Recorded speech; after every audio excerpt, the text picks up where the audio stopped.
Hey guys, so today's BLG is move. So we've been talking about how a lot of the times the BLGs kind of intertwine with each other.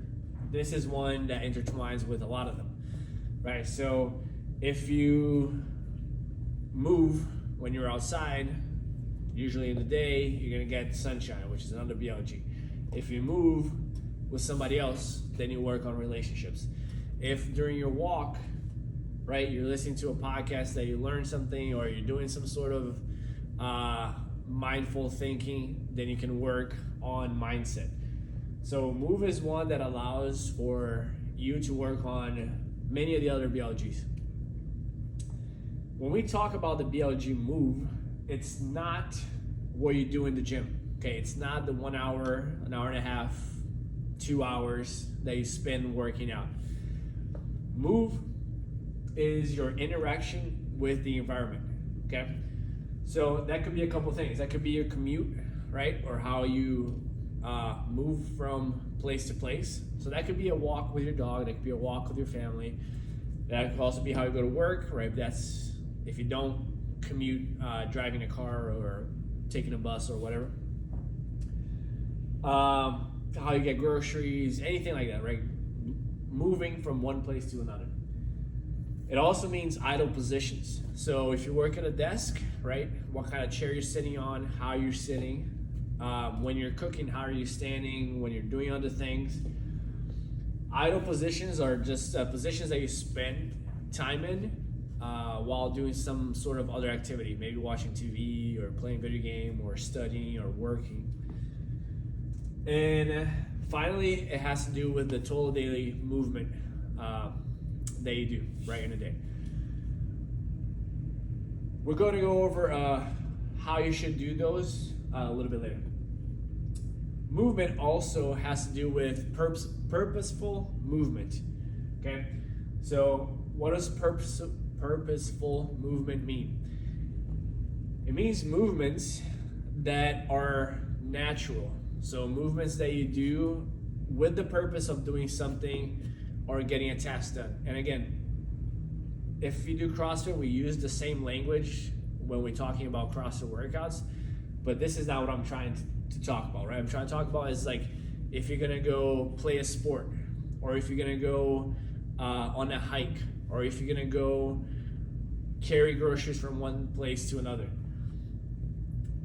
Are movements that have some sort of functionality that you need to do. You need to carry your groceries from your car to your house. You need to clean your house. So you have to go down to your knees to scrub the floor, or you have to go up and reach the cabinet, things like that.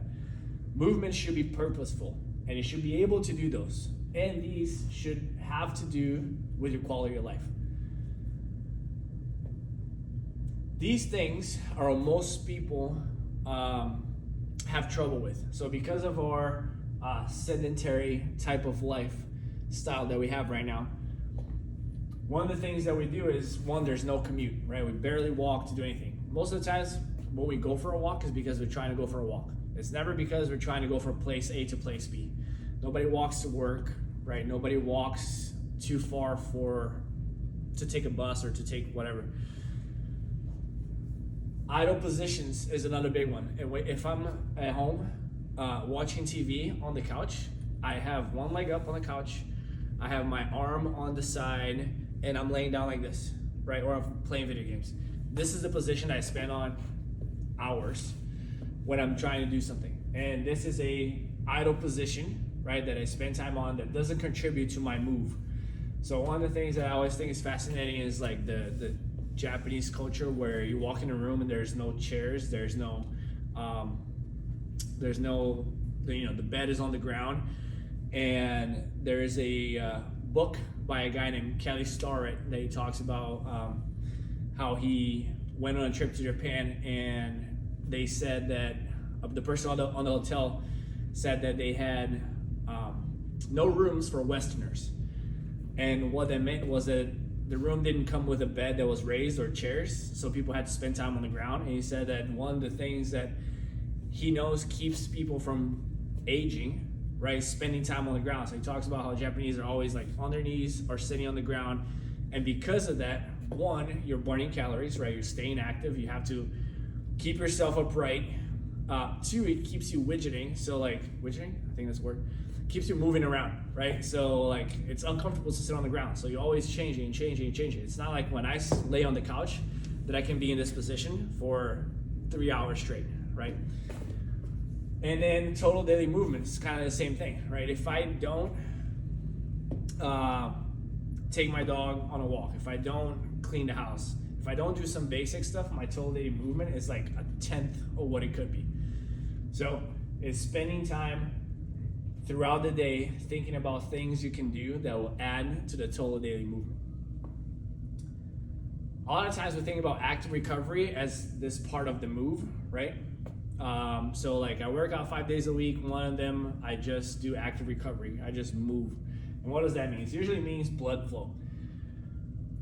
And why blood flow is important and why does it help is because the skeletal muscular system is linked physically. So like in space with our lymphatic system. And lymphatic system is like our sewer, right? Is where all the waste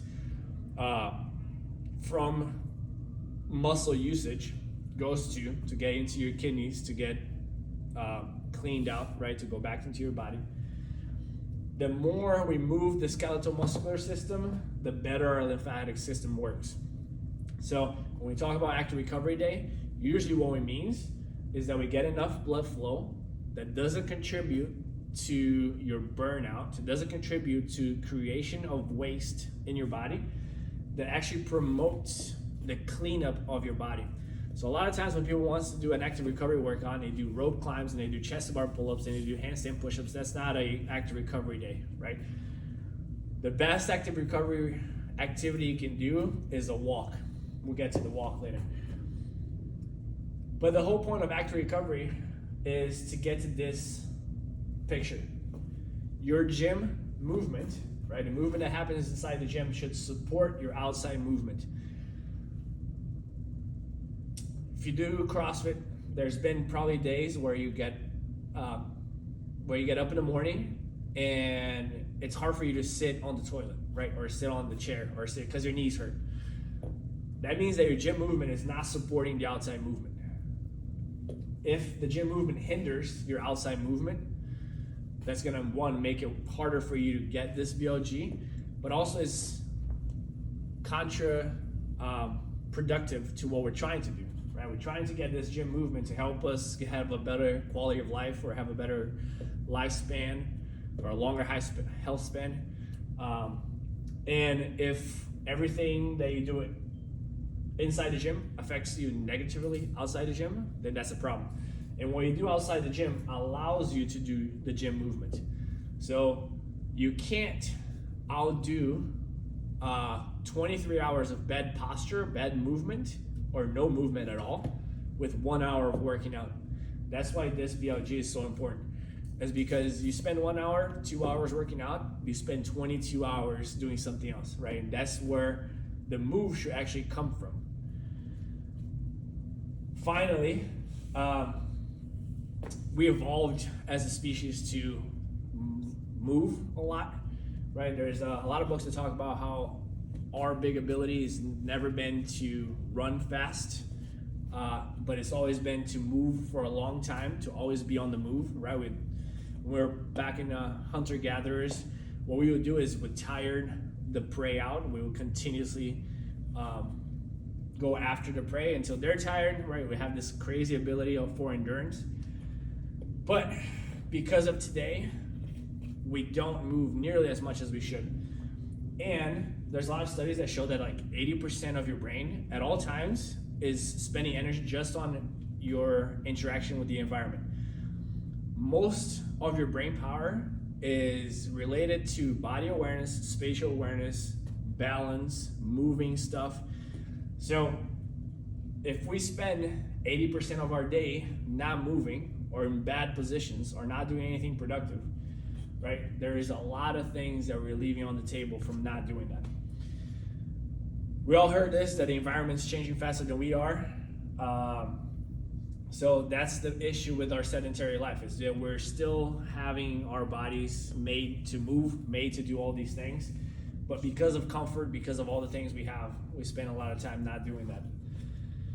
Finally, motion is lotion, and walk, right? You want to be able to do movements that you can because of some sort of mobility or strength. What you're going to need to do is things outside the gym. Most people that can do things inside the gym that are really impressive mobility wise or just capacity wise is because they've done things outside the gym. Like a sport, right?